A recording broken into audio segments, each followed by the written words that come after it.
After months of following Joe Dispenza's meditations every single day, I often wondered what would happen if I stopped. So I did. I swapped them for mirror meditations and the results actually surprised me. Mirror meditation is exactly what it sounds like. Looking at yourself in the mirror while you meditate. Unlike regular meditation where your eyes are closed and you're trying not to think about sandwiches, your eyes are now open and you're trying not to think how big your nose is. Mirror meditation actually brings up a lot of different emotions, sometimes uncomfortable, sometimes surprising. This is actually one of the many benefits, which include greater self-acceptance, emotional release, and better relationships with others. How to mirror gaze. Sit comfortably in front of a mirror. Set a timer. I started with 5 minutes, but I find 20 minutes works best. Focus on one eye, though switch occasionally if you like. You want soft lighting to help keep you relaxed. Nothing more stressful than staring at yourself under bright lights. Finally, experiment with timing. I usually meditate at midday and just before bed, but the best routine is the one that you stick to. Now, I just want to clarify that mirror meditation is different to mirror work, which is promoted by Louise Hayes. Although they are similar, you're sat in front of a mirror.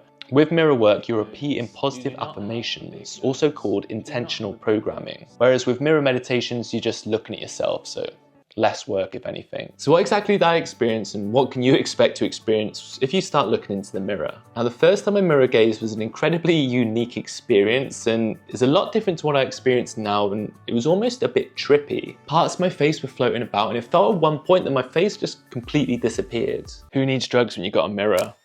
Now, this is actually called the Troxia effect, and you can try this right now at home. Just grab an object, I've got a pen, hold it out in front of you and put all your focus onto that object. After a few seconds, you'll start to notice that the surrounding area will start to get a bit blurry and maybe even fade. This is because our bodies are programmed to pay more attention to things that are moving and changing, so when something stays still, we tend to ignore it. Because of this, when you're mirror gazing, your face can fade, go blurry, or completely change shape. And this is just your brain filling in those gaps that it's ignored and creating an optical illusion.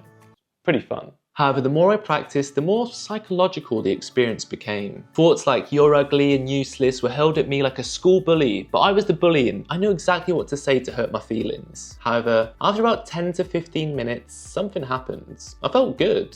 Like my body had released all these negative thoughts and emotions that had been trapped inside my body. Every time you sit down in front of the mirror, you don't know what emotions are going to come up. It's kind of like Russian roulette. However, afterwards, you feel pretty good. Over the past couple of months, mirror meditation has given me greater compassion for myself as well as others, as well as an immense amount of gratitude. But don't just take my word for it, there is some science backing up my experiences. When you look into a mirror, something interesting happens in your brain. It actually activates regions that are linked to self-awareness, like your prefrontal cortex. That's why in the moment you might become more attuned to your thoughts and emotions, and even those little self-judgments that we might not normally notice. But here's where it gets even more powerful. Making gentle eye contact with yourself taps into your vagus nerve, the system that regulates stress. Eye contact with another person or even yourself has been shown to reduce stress and boost feelings of connection. Psychologists even use something called mirror exposure therapy for people with body image issues. Just like other forms of meditation, mirror meditation activates your parasympathetic nervous system, or your